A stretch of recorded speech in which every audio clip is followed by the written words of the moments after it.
Pinagpalang umaga po sa bawat isa sa atin. Palakpakan po natin ang ating Panginoon na buhay. At tunay ngang pinagpala tayo sa araw nito. Amen po ba? Ayan. Ay, praise God. Ang lahat ng papuri tanging sa Panginoon. Ngayon ay, ang ating pag-aaralan is all about the Corinthian Church. Alam niyo ho natin na ito ay isa sa mga libro, which is, tingnan natin kung ano yung background ng Corinthian Church. Ayan po yung Corinthian Church. Siya ho ay nakalocated sa Greece. At somewhere part siya ng capital which is Athens. Ang Athens, sige, pag Athens ang tinatawag na nasa pangalan ng capital ng country, anong unang isip niya? Athens. Bigyan natin ng historical. Ang Athens, siya ang unang naglunsad ng modern Olympic.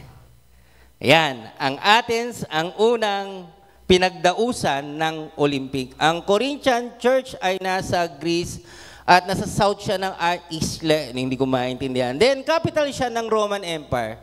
Sinakop kasi yan ng mga Romano at iyan ang naging capital. Ang business ng Corinthian ay walang iba kundi ay trade and port dahil siya ay nakapaligid ng dagat at ang tanging business niya ay pangangalakal. Sinasabi na ang Corinthian Church ay isa sa mga wealthy city. At maraming na-convert sa Corinthian Church, which is Jews, yung mga tinatawag na Israel, then Gentiles, yung mga tinatawag na mga Hentil, and even the pagans. Yung pagans ay mga Samaritano. Ang mga Samaritano, sila yung mga half Jews. Ibig sabihin, ang Israelita ay nakapag-asawa ng ibang lahi. Yan ang mga pagan. At walang ibang nag-founded niyan, kundi sino? Apostle Paul. Si Pablo ang tinatawag na nag-mission sa Corinthian Church. At alam niyo ho ba, pakiclick ba? Yung church na yan, maraming conflict. Ibig sabihin ng conflict, hindi pagkakasundo-sundo. Sino nakaka-relay? Meron ditong mga tinatawag na mga pamilya, hindi nagkakasundo-sundo. Say amen. Yung mga mag-asawa nga, minsan hindi nagkakasundo, di ba? Wala ko sang amen. Di ba? And hindi lamang conflict, sabi nga doon, there are 15 major problems yung Corinthian, ayon sa mga scholars. At may mga pakikibaka, which is a struggle, and challenges sa buhay. Parehas din tayo niyan. Sino merong mga conflict, struggleness, at ganyan din mga tinatawag na problems and challenges? Say amen, malakas. Kami, amen, yung mga taga-santol. Wala nyo, bakit? Yung mga taga-punta, say amen. Dahil kami inabot ng 8 araw na walang ilaw tuwing gabi hanggang madaling araw. Pakahirap po.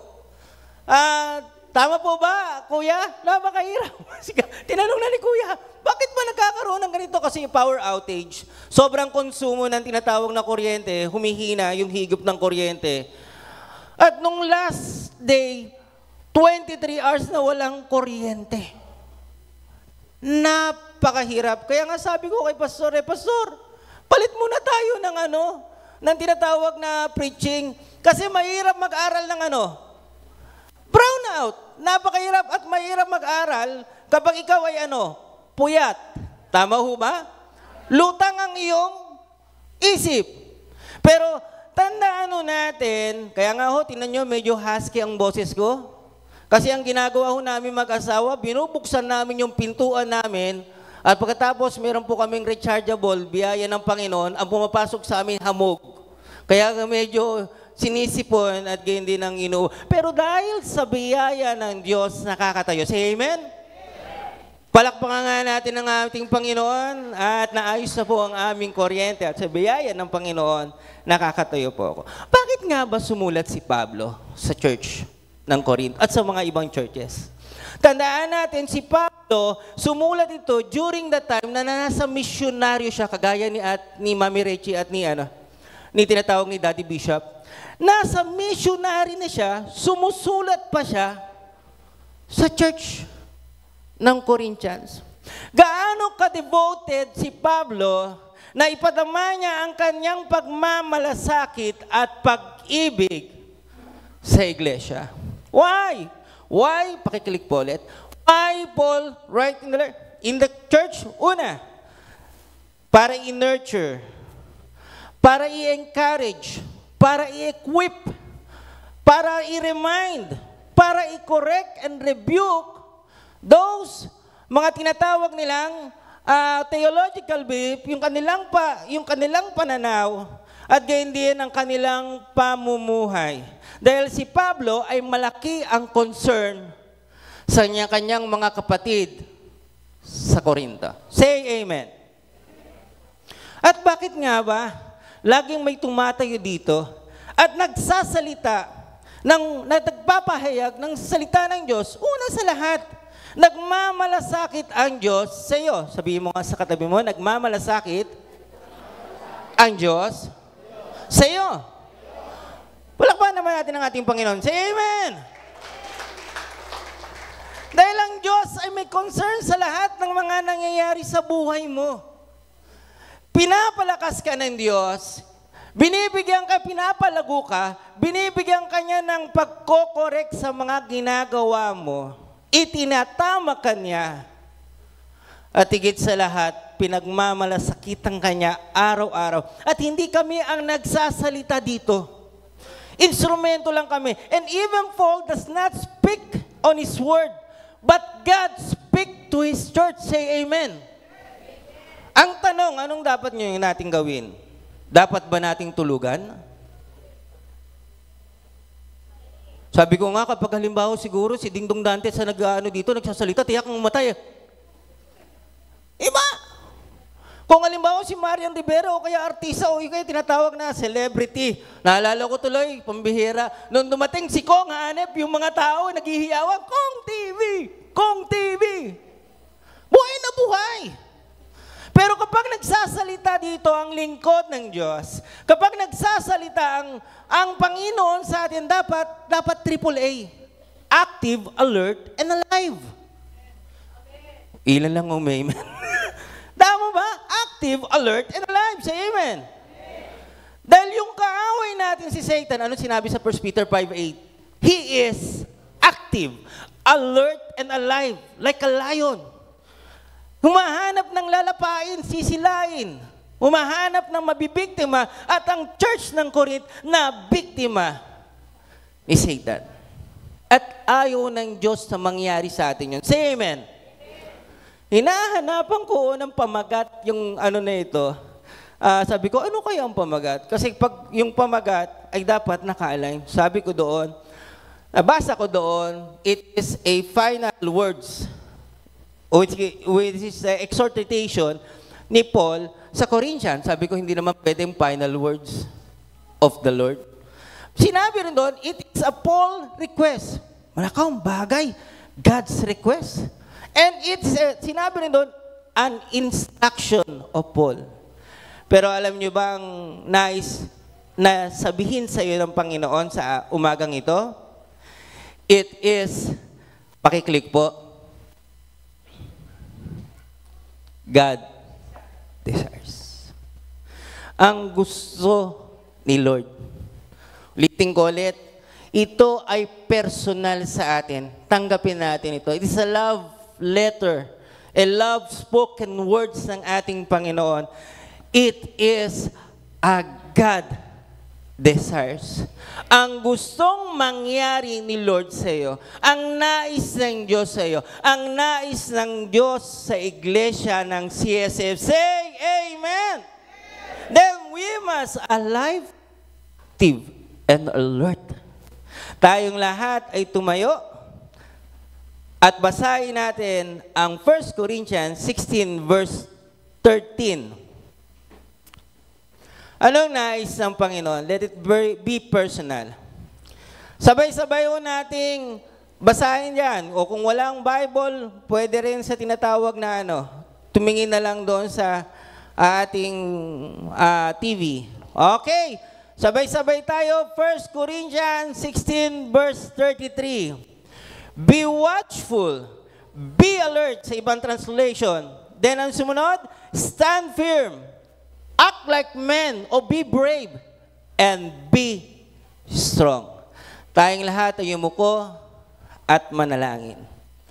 Diyos na makapangyarihan sa lahat, ikaw ay banal, Panginoon, kagaya ng aming inaawit. Hindi lamang banal, ikaw ay totoo at wagas ang pag-ibig mo sa amin. Salamat sa lahat ng aspeto ng aming buhay, laging concern ka, Lord. Salamat dahil nakakatayo kami sa biyaya. Hindi mo kami pinagkulang, Panginoon. Saan man kami dumako o maging ang aming pamilya, ay patuloy na iniingatan mo, Panginoon. Nabubuhay kami dahil sa kabutihan lamang ng Panginoon. Kaya kami naririto ay upang pasalamatan ka at sambahin at itaas ang pangalan mo, aming Ama. Walang marapat dapat, Panginoon, na itaas, kundi tanging pangalan mo lamang, Panginoong Hesus. Kaya naman, sakupin mo ang lugar na ito, malaya ang banal na Espiritu Santo, binubuksan namin ang aming puso, ang aming isipan. Sinasabi namin, Lord, na hindi kami nabubuhay sa tinapay lamang, kundi nabubuhay kami sa iyong salita, Panginoon, na siyang magbibigay sa amin ng tagumpay, ng tamang pamumuhay, na siyang magpapalakas sa amin at amin ng pananampalataya, Panginoon. Kaya naman sinasaway namin ang anumang pagkilos ng kaaway. Sa pangalan ni Jesus, sinatalian namin ito at dinideklara namin ang tagumpay. Sa bawat Panginoong salita, Panginoon, na mamumutawi, Panginoon, hayaan mong ikaw ang magsalita. Langisan mo ang iyong lingkod, Panginoon. Itago mo ko sa iyong likaran, Panginoon. Hindi ako mananangan sa sariling karunungan, kundi sa kapangyarihan at karunungan ng aming Diyos lamang. Luwalhatiin ka, tunay nga ang papuri tanging sa iyo. Ang aming gagawing pananambahan na tanging sa iyo lamang, wala ng iba. Sa pangalan ni Jesus, lahat ay magsabi ng malakas na, Amen! Palakpakan natin ating Panginoon. Pwede na po tayong umupo. Ang sabi doon, be watchful. Pag sinabing be watchful, magmatsyag, maging mapunuri, at hindi lamang, ang synonymous niyan is be alert. Say amen. When you say alert, you stay awake. Lagi kang nakatutok doon sa sitwasyon and you respond the situation. Say amen. Sige nga. Ang gagawin mo doon sa katabi mo, tampalin mo yung pisngi. Oh, sabi ng isa, di ba? Tampalin mo yung singi. Anong naturalistic? Sabi, subukan mo. Di ba? Ang response niya, dahil gaganon, aampayin siya, sabi niya, gana, subukan mo. Yung isa, ang response, sabi niya, sige, sampalin mo na ako kasi lagi na lang ako nasasaktan. Danas ko nang masaktan. Mas mahirap ang sakit ng puso kaysa sa sakit ng sampal. Say amen. Yung mga iba dyan, ugot ng ugot. Tinitingnan ko sa wall. Laging ugot, di ba? At ang pangatlo, the normal response, anong gagawin mo? Iilagas. Tama nga ba? Tanong, bakit ka iilag?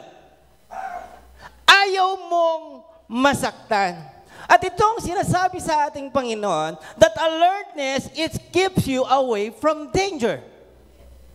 Say amen. Ayaw kang mapahamak ng Diyos. Ano to, physical? No, spiritual.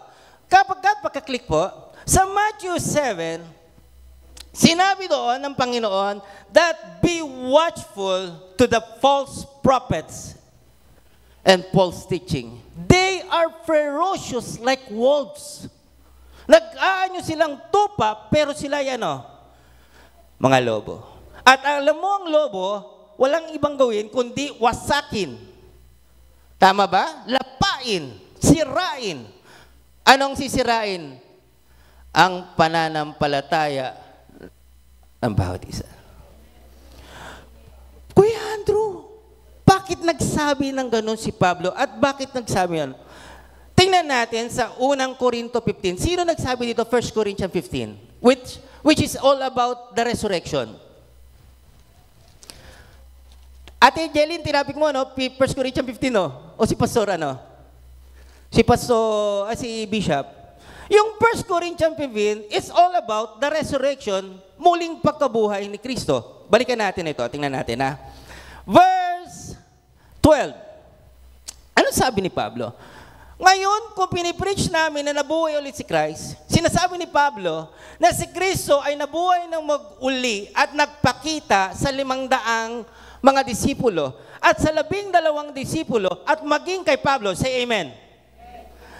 Bakit may ilan sa inyo nagsasabing hindi muling binuhay, bubuhayin ng mga patay? Tinataliwas ang turo na kung saan ang pagkabuhay ng maguli ni Kristo ay tanda na ang bawat mananampalataya ay mabubuhay muli. Say amen? Tinataliwas sila. Bakit? Sinasabing hindi mo muling buhayin. Kung totoo yan o di hindi naman muling binuhay si Christ. At kung hindi muling binuhay si Christ, walang kwenta ang pinipreach namin at baliwala rin ang faith niya. Ang katotoo nga yung sinasabi, hindi na muling bubuhay ng patay, lalabas sa sinungaling kami tungkol sa Diyos. Sila'y nagtuturo na maling turo. Pinapasukan sila. At nung tinignan ko yung unang Corinthians 15, which is Gnosticism, Gnostic belief.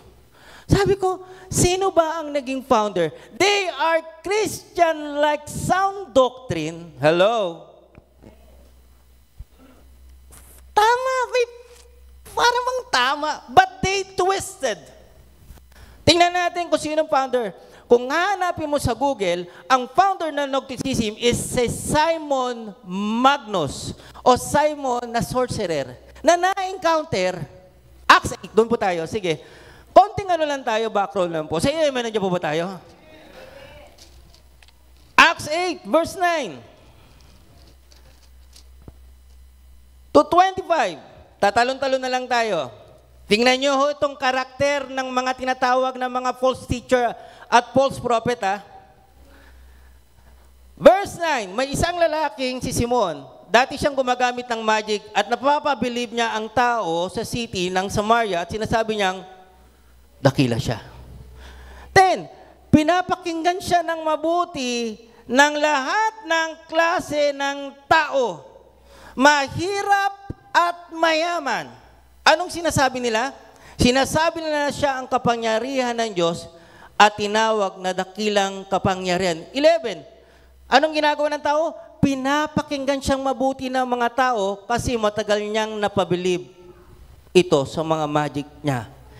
Pero ano nangyari? Dumating si Philip at itong si Solomon itong si Simon tumanggap sa Panginoon.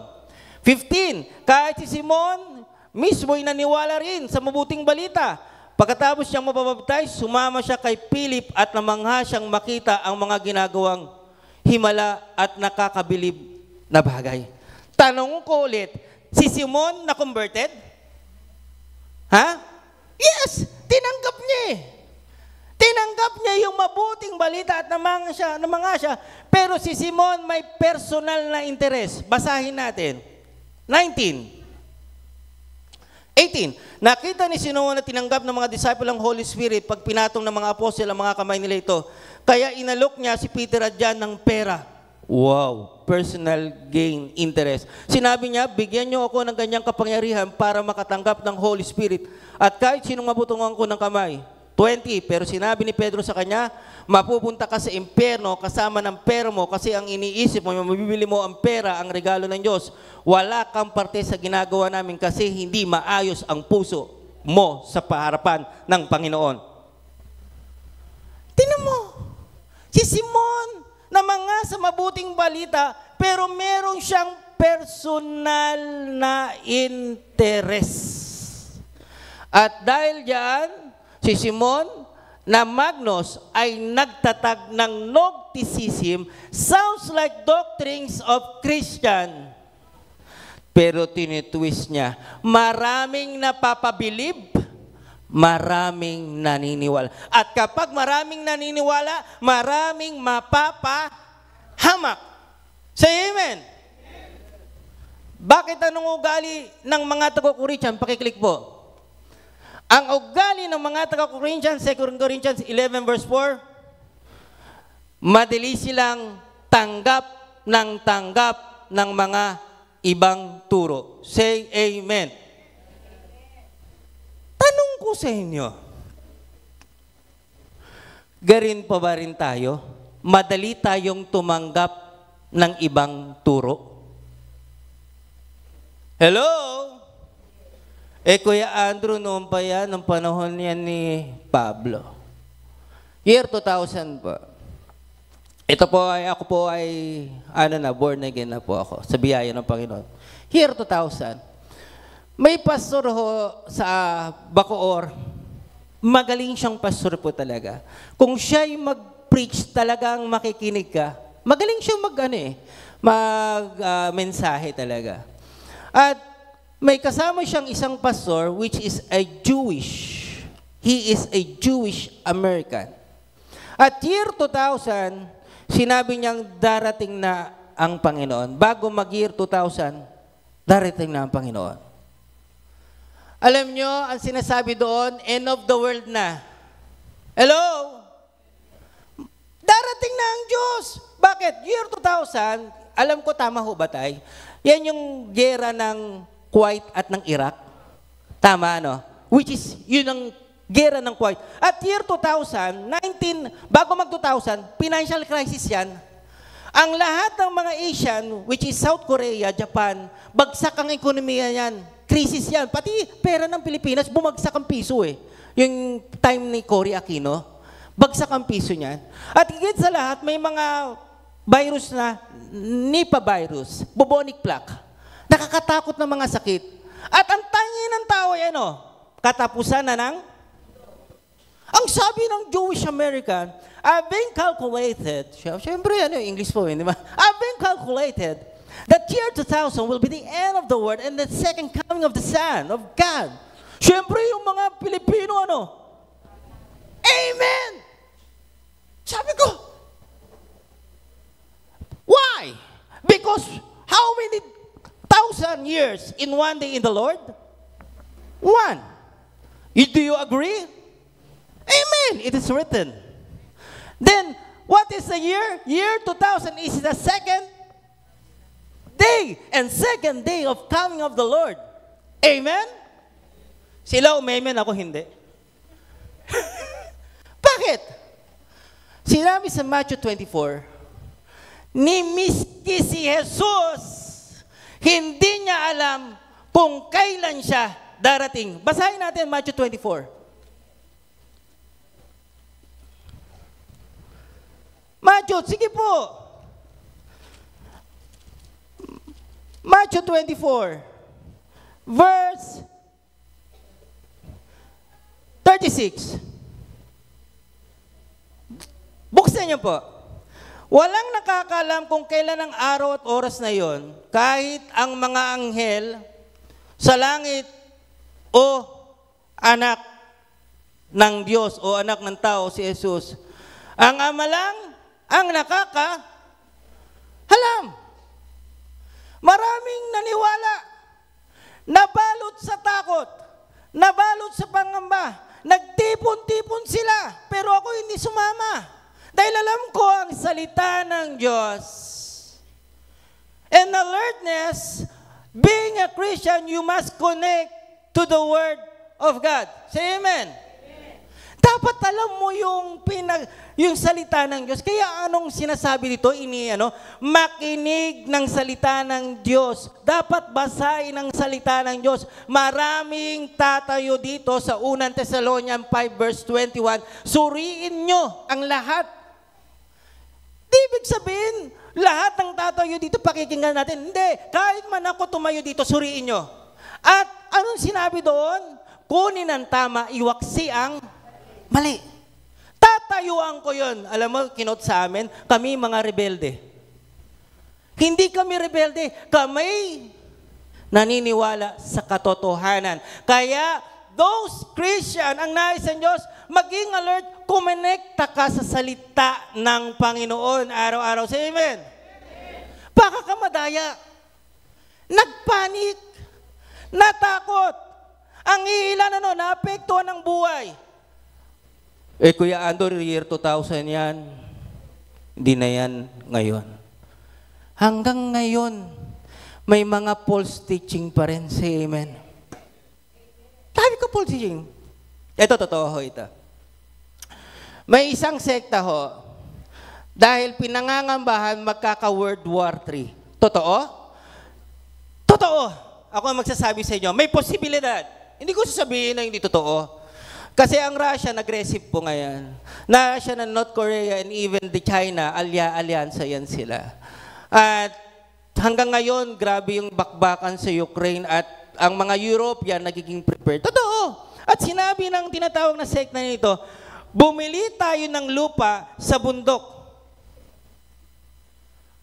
At doon sa kuweba, magtago tayo mag-imbak ng pagkain at lahat ng miyembro ihanda sa pakikipaglaban.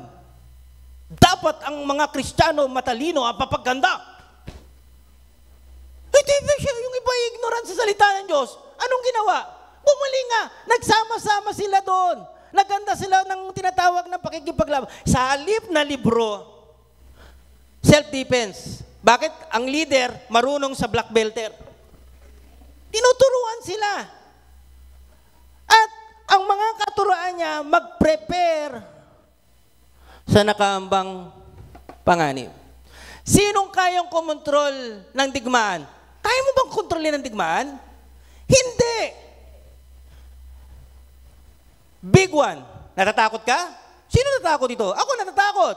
It is possible anytime pwedeng lumindol. Malaysian, ibang mga country, nagkaroon ng paglilindol.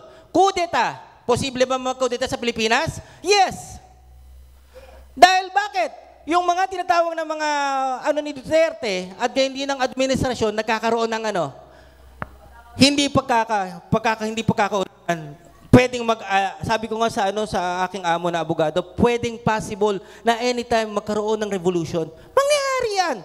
Ano po ba? May mga sakit na ngayon na variant ulit ng COVID.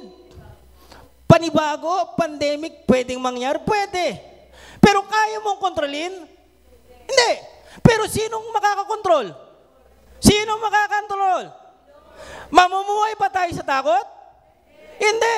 Dahil alam natin, may magagawa ang Diyos. Say amen. Then connect to the Word and connect to be, pakiclick po, be watchful in prayer. Watchful by means of rebuking and correcting. Kailangang nagbabasa ng salita ng Diyos. At kailangang langin. Say amen. Manalangin tayo. Alam niyo, nung pandemic, kami, nagsasama-sama kami, binabasa namin yung Psalm 91. Poprotektahan tayo ng Panginoon. Libo-libo man masalantat, ang anghel ng Diyos. Magbabantay, at hindi masasaktan ang pamo. Yun ang nais ng Panginoon. Hindi tayo mamumuhay sa takot at pangamba. Pagkakatiwala natin siya at tiyak natin, ililigtas tayo ng Panginoon. At kahit man sa kamatayan, nasa mabuti tayong kalalagayan. Say amen! Ang mga Kristiyano dapat maging mapagmatiyag. Magbantay. Hindi tanggap ng tanggap. Kaya yung amen, huwag bastang amen. Alamin mo, teka lang. Sinasabi ba ito sa salita ng Panginoon? Teka lang. Ito ba'y makapagtitibay sa aking pananampalataya? Kapag yan ay katotohanan, mag-amen ka, at kapag nakapagtitibay ng pananampalataya, mag-amen. Say amen. Be watchful. Not only to be watchful, because watchfulness, pakiclick po, you able to make a wise decision. Ano sinabi sa Proverbs 4 verse 23? Anong babantayan? Sino nakakalam? That you must guard, watch over your heart, because it is a spring of life. Lahat ng iyong sinasabi, nagiging desisyon at aksyon, nagmumulaan saan? Bantayan, sabi mo sa kanila, bantayan ang iyong puso. Bakit? Ang watchfulness, You always aware to your surroundings. Tama ba? Sige, anong malimit mag-viral ngayon? Ang malimit mag-viral ngayon ay road rage. Sino nakaano ng antipolo, road rage? Ano nangyari doon? Namatay yung tinatawag na rider. Sino yung dito na lang, wag na tayong lumayo? Sinong nabalitaan itong tansa? Namatay ang ano? Tricycle driver. Nagkaroon ng alitan. Anong ginawa? Bumurot ng barel. Patay. Patay. At nung isang araw, muntikan na ako magkaroon ng tinatawag na road rage. Nagdadrive ako ng tinatawag na motor, hindi maiiwasan ng kamote ha. Lahat, may mga pagkakataon, kamote yung nagdadrive eh. Kinat ako, hinintuan yung aking yung tinatawag na dinadaanan ko. Anong gagawin mo kung ikaw kinatan? Tapos binitbibitan siya ng tinatawag na tricycle driver. Sabi siya, tinuturo, sabi, tingnan mo itong taong ito, mali yung ginagawa. Anong gagawin mo? Ang kalahati ng isip ko, sabi ko, bababaan ko at sasabihin ko sa kanya, bro, munti ka na ako madisgrasya. Yun ang kalahati ng isipan ko. Pero ang kalahati ng isipan ko, sabi niya sa akin, gutom ka na, umuwi ka na lang at kumain. Hayaan mo na lang. Alam niyo ang ginawa ko? Bumuelo na lang ako at umuwi at kumain na lang. Hindi kaduwagan, kundi umiiwas kaan. Saan? Ano sabi ng salita ng Diyos? Ang mainit na ulo makakagawa ng hindi maganda. Tama ba? Pero ang mahinahon ay nakapagliligtas. Totoo ba ang salita ng Diyos? Sige nga, magbigay tayo ng 10 segundo. Anong nangyayari sa buhay niyo? Meron ba kayong problema sa finances? Meron ba kayong problema sa love life? Meron ba kayong problema sa pamilya? Meron ba kayong problema sa company din? Ano naman sinasabi ng salita ng Diyos? Then pray. God will make you a wise decision. Pakiclick po ate. Bewatch your heart because, pakiclick po ulit. Alertness, pakiclick po. Always connect and keeps you alert. Nais ng Diyos yan na lagi tayong kumonekta sa Kanya at sa Kanyang salita. Pangalawa, gawin natin personal. Sinabi doon, stand firm in the faith. Mga CSF, say amen. Stand firm in the faith. Unang Korinto 15:2. Ang mabuting balita ba ang nagbigay sa atin ng tinatawag ng kaalaman para maligtas? Say amen.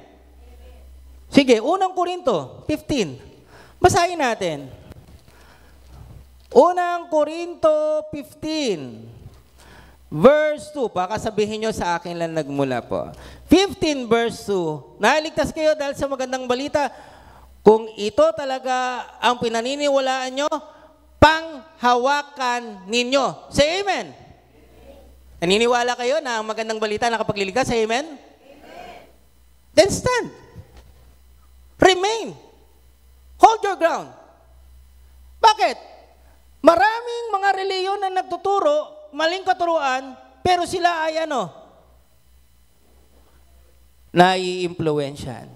Say amen. Sige nga, tanungin ko nga. Ano ngayon meron? Piyesta.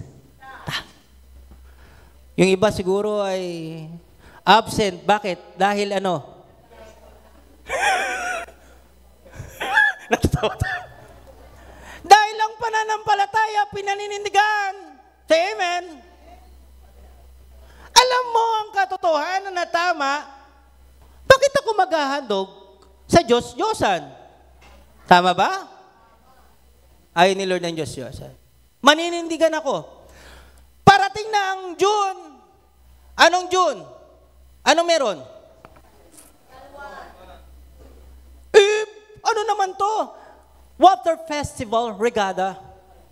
Binaligtad lang yan, San Juan din yan eh. Sinong inaano nila? Pinipetro nila? Si San Juan? Bautista. Tama ba? Meron nga dito, Kristiyano eh. Pero nagbubuhat pa, nangangarakol. Di ba? hindi na nangangarakul eh. Alam mo yung totoo, anong gagawin mo? Tatayuan mo, paninindigan. May mga iilan nga eh. O tama-tama may ayuda doon, pero umatin ka muna sa pagtitipon. Di ba? May ayuda. Anong dahilan? Ayuda, kaya pwedeng umatin sa pagtitipon. Ayoko na magbanggit. Malapit lang dyan. Madali mag-swerve. Kapag merong makukuha. Pero kung alam mo ang totoo, mananatili ka. Say amen? At hindi lamang sinasabi doon, they influence the false teaching and influence the worldliness. Sanlibutan. Say amen. Mabigat to sinabi ni Pablo dito. Handa na ba tayong tumanggap ng mabibigat? Hello?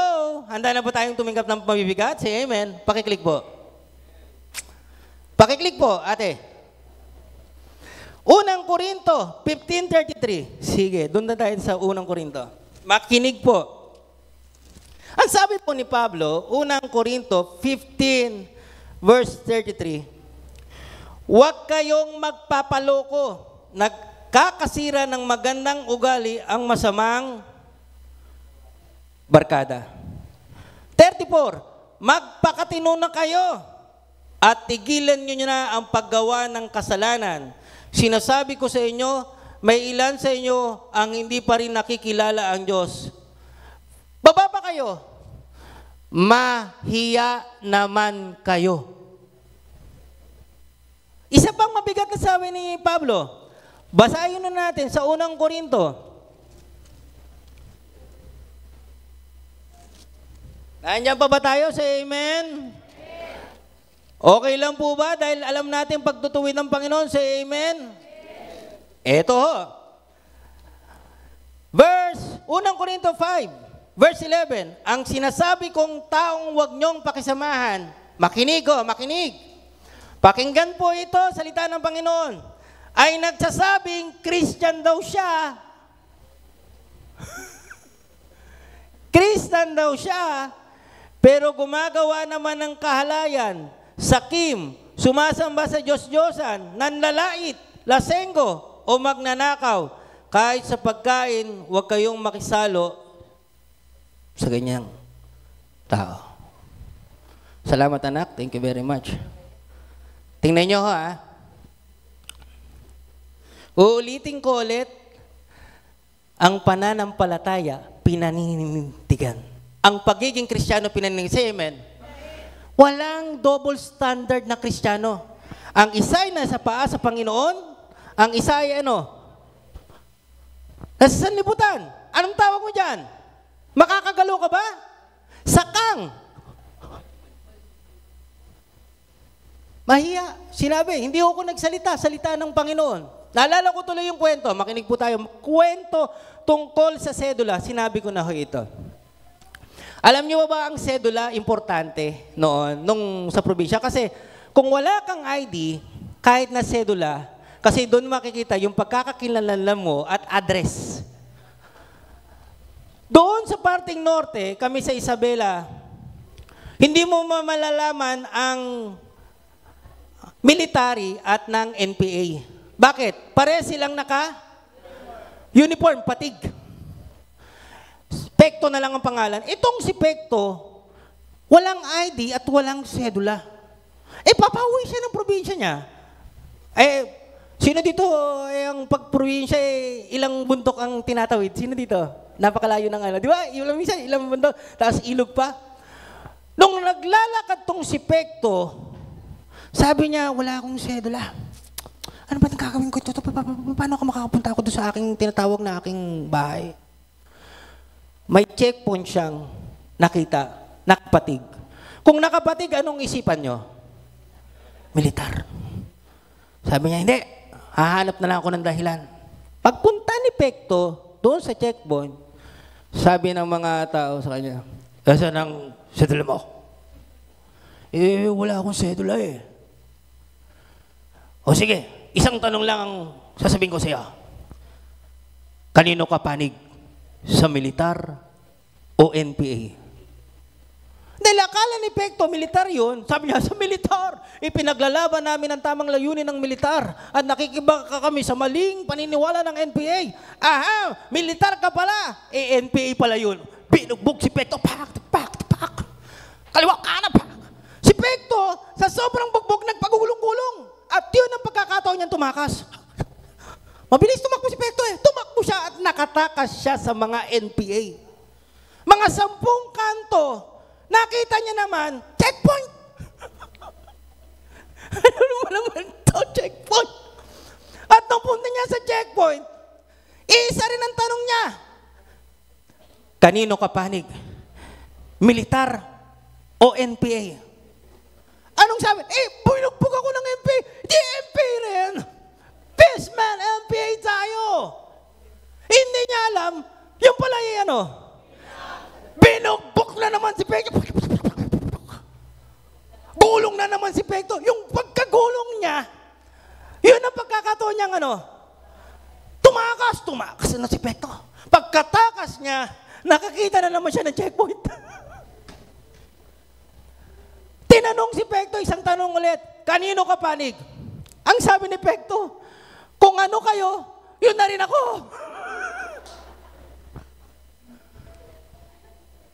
Tanungin nga natin ang ating sarili. Kung minsan, kung ano ang mundo, ganun na rin ba tayo? Hello? Kung ano yung mundo, dapat mga Kristiyano, iba tayo. Say amen. Isang paa sa sanlibutan, isang paa kay Kristo. Meron akong kabataan na nagmingi ng payo sa akin kasi bigo yung puso niya. Kabataang bigo yung puso. At alam niyo ba, para niya akong ginagawang Mr. Searchy. Kuya Andrew, sino yun? Anong pangalan na yun? Alam niyo ba, meron siyang parang nagpatibok ng puso niya, isa sa mga kadalagahan dito. Anong pangalan yun? Sabi ko sa kanya. Tapos pumili na naman siya ng ibang babae. Ayun, anong pangalan yun? Kasi bigo ang puso niya. Isa lang sinabi ko sa kanya. Ang sabi ko sa kanya, magseryoso ka sa Diyos. Unahin mo ang Panginoon. Bakit? Hindi lamang yung puso mo ang aayusin, kundi buong buhay mo. Say amen! Hanap tayo lagi sa sanlibutan. Bakit? Akala natin ang sanlibutan makapagbibigay sa atin ng kasiyahan. Akala natin ito'y magbibigay sa atin ng kalayaan, ng kapayapaan. Masaya tayo, mayroon tayong kalayaang gumawa. Oo, hahayaan tayo ng Diyos. Pero tanging ang Diyos ang magbibigay ng walang hanggan. Say amen. Hindi ko kinukundina yung mga ilang mga kabataan kasi naranasan ko yan. Naranasan ko yan talaga. Kaya ako napapuano dahil wasak pamilya namin. Then, kala ko yung kaibigan, ganitong makapag-aano sa akin ng tinatawag na kapayapaan, kalayaan, kagalakan. Pero bigo pa rin ako. Tanging sa Diyos ko na sumpungan. Then, stand firm in the Lord. Say amen. Sinasabi ng Diyos, kung nasa kay Jesus ka na, doon ka na.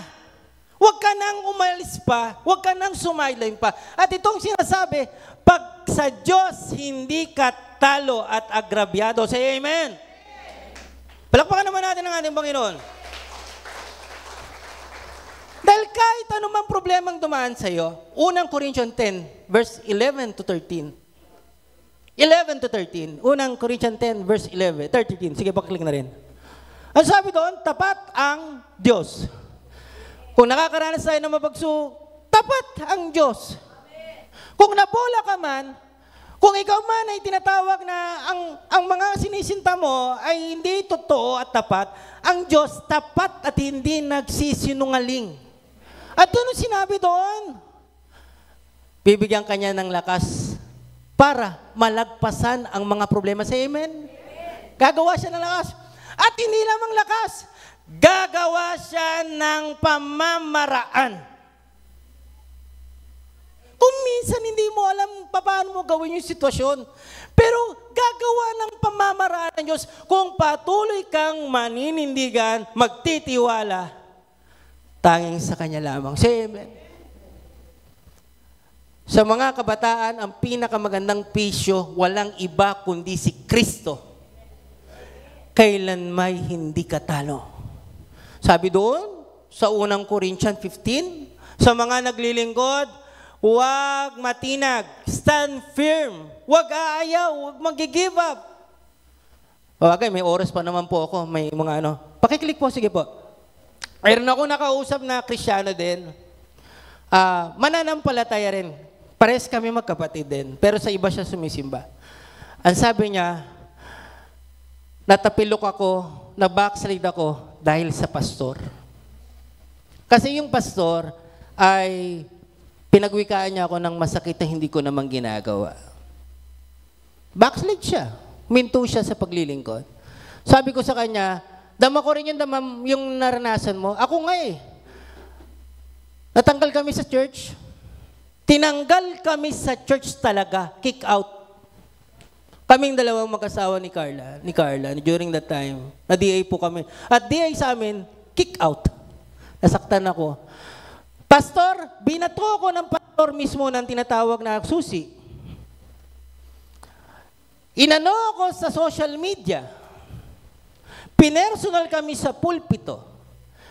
Pero kailan may hindi ako tumigil maglingkod sa Panginoon at sumamba. Bakit? Sino nagligtas sa'yo? Sabi ko sa kapatid na yun, sino nagligtas sa'yo sa krus ng Kalbaryo? Yung pastor? Si Jesus. Sino nagpala sa'yo? Sino nagbigay ng buhay sa'yo? Sino nagbigay ng pagpapatawad sa'yo? Sino nagbigay ng biyaya sa'yo? Ng buhay sa'yo? Kundi ang Diyos. Then, ano ang dahilan kung bakit ka naglilingkod? Dahil kay Lord lamang. Kaya walang rason para huminto. Stand firm in your faith. Then number 3, act like men. Oh, sabi ng mga babae, ligtas na ako. Kasi men lang yan eh. Ano sinabi doon? Be mature. Unang Corinthians 14 verse 20. Ang mga Kristiyano, ang CSF, dapat mag-mature. O wag nang tumingin sa katabi. Sabi niya, mature na talaga yan. Titingnan sa... Hindi! Wag sa mukha kasi. Sabi nga, anong kabaliktaran ng mature? May nagsabi, baby face. Hindi! Tanggalin yung face. Yung baby, lagyan mo ng saunahan pa. Ano? Bebe. Ay, mga Kristiyanong pa bebe. Ha? Ano yung mga immature? Yung mga immature, nag-iisip, bata. O tamaan, huwag magalit. Sino dito lagi sila, tumanda ka na, mag-mature ka na, huwag ka na mag-iisip bata. Sino pinapagalitan lagi na magulang ng ganon? Sige nga natin. Lahat ba tayo ay mature? Say amen? Amen. Ang mga mature, pakiclick po. Ang love, 1 Corinthians 13, naibanggit yan sa Corinthians, that love is, ganyan, di ba? Ang sabi ni Pablo, pursue, maging angad nyo ang magkaroon ng pag-ibig. Say amen. Mga magulang, say amen. Ako po, magulang. Ang isa sa pinakamasarap na matagpuan nyo, ang mga anak nyo magkakasundo at nagmamahalan. Say amen? Hello, say amen. Diba? Tatanungin ng nanay, o kaya ng tatay, kumain ka na ba? Sasabihin sa'yo ng anak mong panganay, opo, kumain na po. Eh yung kapatid mo, hindi po, ayaw niya kumain eh. Takay mo, busog na yung kapatid. Yung kapatid, busog na. Pagkita mo, alas 3 pa, yung busog kapatid, hindi pa busog. Yung napakasarap tingnan, yung kapatid, kain na tayo, magsabay naman tayo. Masarap tingnan.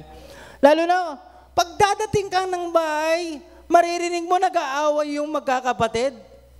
Ang sakit sa tenga, di ba? Pero masarap kung nakikita mong tinutulungan ng kapatid na panganay, yung kapatid niya sa pag-a-assignment. Di ba? Yung iba, natutuwa po ako sa pamilya ng Velasco. Nandun yung pagtutulungan, daop kamay yung mga kapatid sa bawat isa kapag nagkaroon. Napakasarap tingnan ng pamilyang nagmamahalan. Say amen. Kasi kapag ikaw ay nagmamahalan sa iglesia, walang puwang si Satanas. Makakaisip ka ba para siraan mo ang kapatid mo? Hindi. Meron bang inggitan? Hindi ka maiinggit. Kung ang kapatid mo ay tinatawag na umaangat, nakikigalak ka, say amen? Hindi yung, kaya naman ginagawa niya, ganyan. Hindi ka mag-iisip ng masama. Kaya sinasabi ni Pablo, grow in love. Say amen. Dahil hindi lamang pagmamalasakitan sa isa't isa, pagmamalasakit din sa ibang kapwa. Tuwan-tuwa ako sa church na ito. Alam niyo ba, nagpapasalamat ako sa Panginoon at napabilang ako sa church ng CSF. Alam niyo bakit? Ang church na ito ay buhay na buhay ang pag-ibig sa kapwa. Naglunsad ng youth camp, which is, syempre may concern tayo sa mga kabataan at gusto nating makakilala sa Panginoon. Say amen. Then yung ating mga nanay at tatay, nasaan? Nasa Sultan Kudarat? Tingnan mo, kung ikaw nandito, pupunta ka ba sa Sultan Kudarat? Napakainit ngayon para mag-mission. May malasakit sila sa mga tupang ligaw doon at gusto nilang may hayagang salita na ba. At ngayon, may kids camp. May malasakit tayo sa mga bata. May mga iba dito, ayoko naman, tikas-tikas ang ulang, kulit-kulit. May malasakit tayo sa mga kaluluwa. At yun ang pintig ng puso ng Panginoon. Say amen. Magmahalan tayo sa isa't isa. Yung bang pag nakita mo yung kapatid mo, ang tagal na nawala, tapakin mo naman. Say amen. O yung meron kang kapatid na halimbawa, na nagkamusta sa'yo, response mo naman. Meron dito hindi nire-respond kasi busy. Baka naman yung kapatid mo may problema. Diba? Kamustahin mo rin naman. At yun ang sinasabi sa iglesyang ito. Ang iglesia dapat nagmamahalan. Say amen. Magiging mature ka. Kung hindi iisipin mo yung sarili mo, iisipin mo iba. At pangalawa, a responsible person, a mature person, take responsibility. Say amen. O, bahay na naman ako. Sa bahay na naman, di ba? Matutuwa mga magulang, say amen. Kapag ang anak mo, marunong nang magsaing. Kulang ng anak ko. 9 years old pa lang nagsasaing. Sino dito yung mga anak na maliliit, marunong na magsaing? Say amen. Ha? O yung mga anak na 10, 11. May anak ba kayong 20 years old, hindi pa marunong magsaing?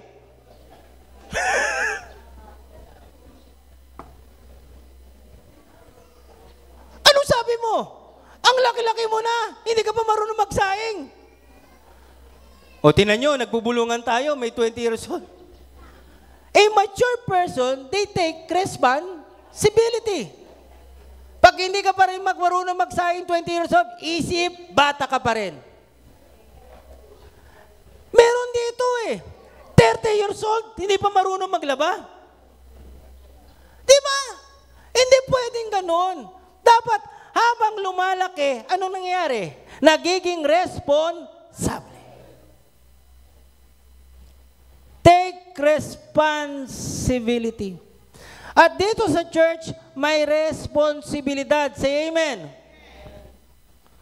Pag ang misis ko, kapag halimbawang walang ginagawa ang mga anak namin, ang sasabihin ng misis ko, bangon, kilos, trabaho na. Di ba? Natutuwa ang Panginoon kapag ikaw mismo ini-involve mo ang sarili mo para sa kingdom ng Panginoon.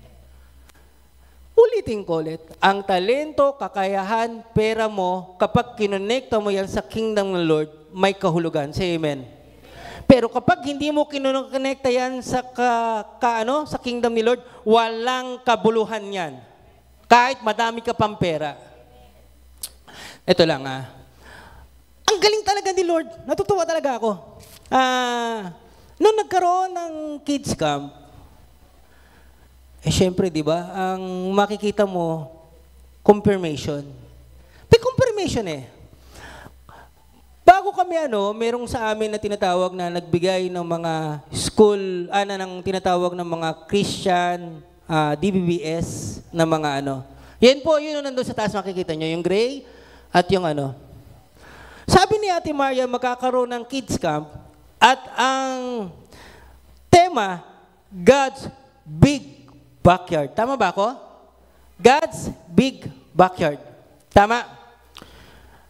At yung manual namin, may preschool, may elementary, at may preteens. Tanong ko, nagkataon lang? Hindi. Talagang gusto ni Lord na magkaroon ng kids camp. Then, anong responsibilidad ng church? Say amen. Anong responsibilidad? Ang makibahagi sa gawain ng Panginoon. Say amen. Mga kamay na handang mag-assist. Say amen. Ang laking pribileyo kapag kayo ay naglingkod sa hari ng mga hari. Pangalawa, meron ba ditong kami sinagot na ng Panginoon ang tinatawag na hotdog at ng buns. Ang kailangan namin spaghetti. Alam ko meron pa kayong napalulunan sa raffle at alam kong meron pang natitira sa mga giveaway nyo, sa kumpanya nyo. Mga spaghetti na sa istante. Meron pa ba? Ibigay nyo sa kids camp. May kabuluhan yan. Pag ginilagay nyo sa gawain ng Panginoon. Meron pa ba? Say amen? Merong gatas na malabnaw na kailangan namin. Mga gatas na malabnaw. Totoo, minsan pagkain natin, diretso na doon. Pero kapag ginagamit sa kaluwalhatian ng Panginoon, may kahulugan? Mayroon ba kayong mga gatas na malabnaw at asukal? Libre pong ibigay yan doon sa tinatawag na Kasi isa lang ang natutunan ko. Na ang lahat ng nasa involved sa ministry, pagpapalain ng Diyos, amen. For 27 years na ako. 27 years sa children, sa youth.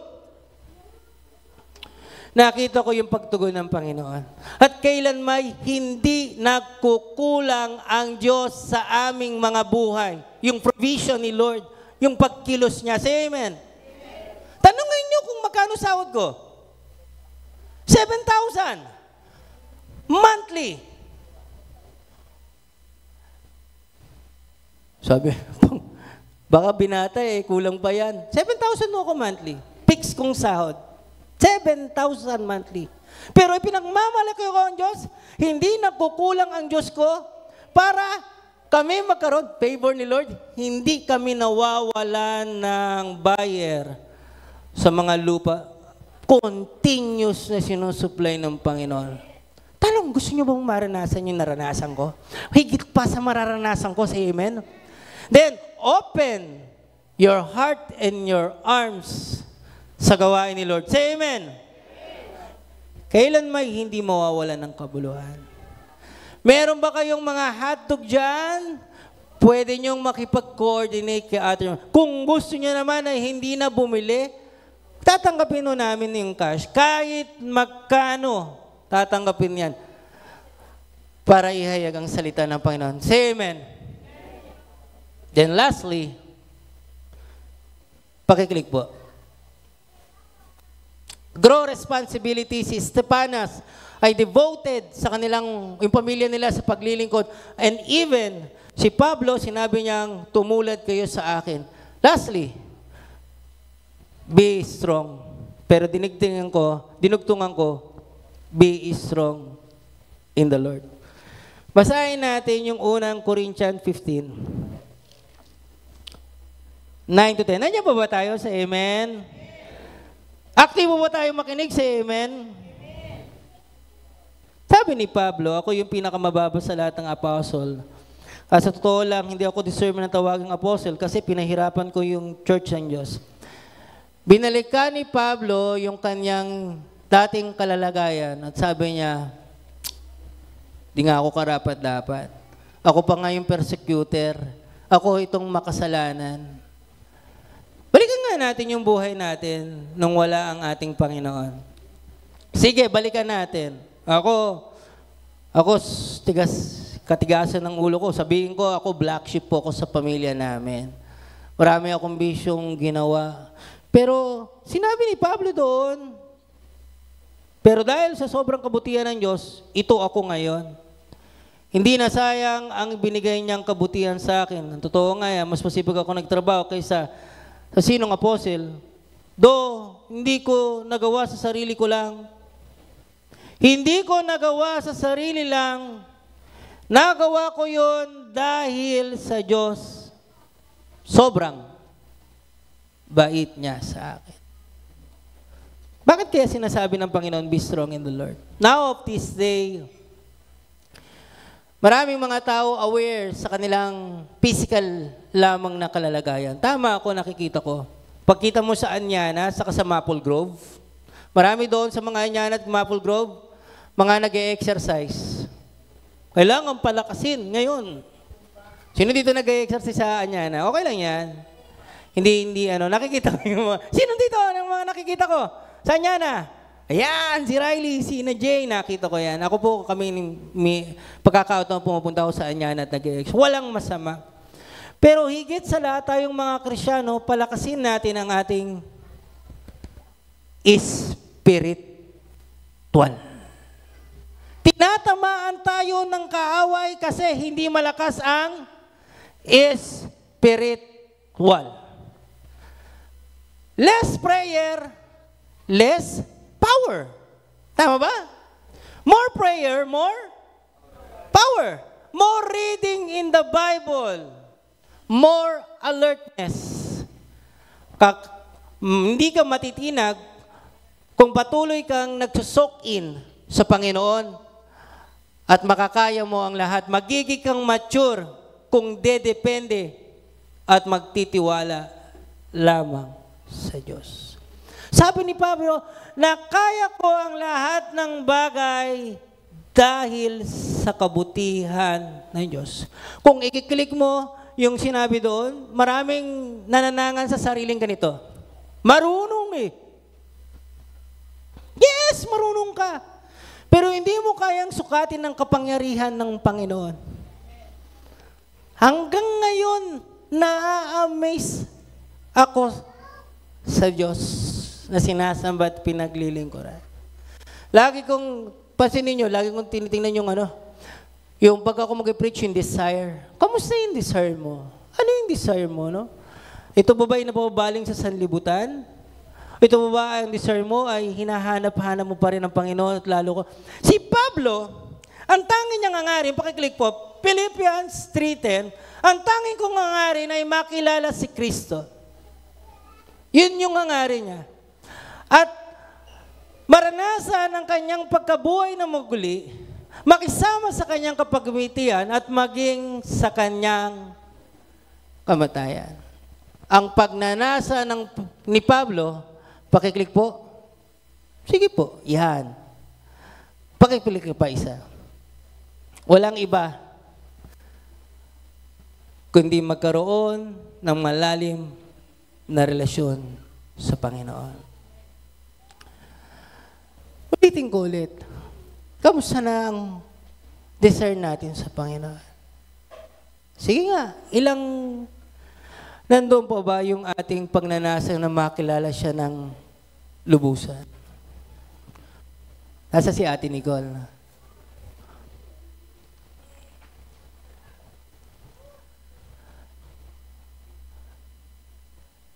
Nung kinakanta ko yung We cry, holy, holy, holy. We cry, holy, holy, holy. We cry, holy, holy, holy. He is the Lamb. Nung kinakanta ko yung Holy Holy, naisip ko yung sinabi ni Pablo. Sino yung karapat-dapat na magsabi na banal siya? Sige nga. Pinagpaging banal ka ba ng Diyos? Oo! Yun yung sinabi niya. O sino mang nananalig ka na ng palataya, banal! Nilimutan ng Panginoon lahat ng kasalanan. Ang tanong, deserving ka ba doon?